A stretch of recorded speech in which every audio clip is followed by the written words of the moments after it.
Les opérations de secours se concentrent sur le point d'accès que vous voyez derrière moi. À l'aide de cette grue verte, les pierres sont remontées, évacuées pour tenter d'élargir le passage, cette cheminée qui doit permettre aux spéléologues sauveteurs de s'enfoncer plus profondément sous terre. Depuis hier, ils n'ont progressé que de quelques mètres, mais le moral est bon, ils gardent espoir, notamment parce que les sauveteurs ont senti un souffle d'air, un courant d'air qui se faufile entre les pierres, et ça, ce serait une bonne nouvelle.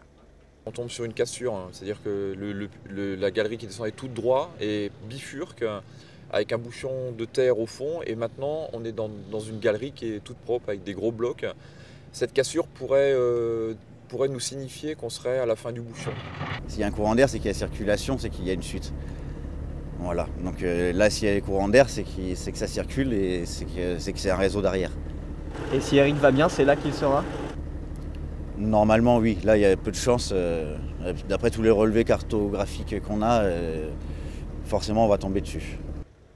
Eric Establi pourrait donc avoir trouvé refuge dans cette poche d'air et attendre là les secours. Des secours qui, dans les prochains jours, pourraient reprendre leurs travaux sur l'autre accès, la grotte par laquelle est passé le spéléologue disparu dimanche. À l'aide d'une balise, ils vont à nouveau tenter de repérer du matériel et également établir un forage pour peut-être évacuer des sédiments, des pierres, pour agrandir le passage et permettre peut-être à un sauveteur plongeur de passer par ce conduit.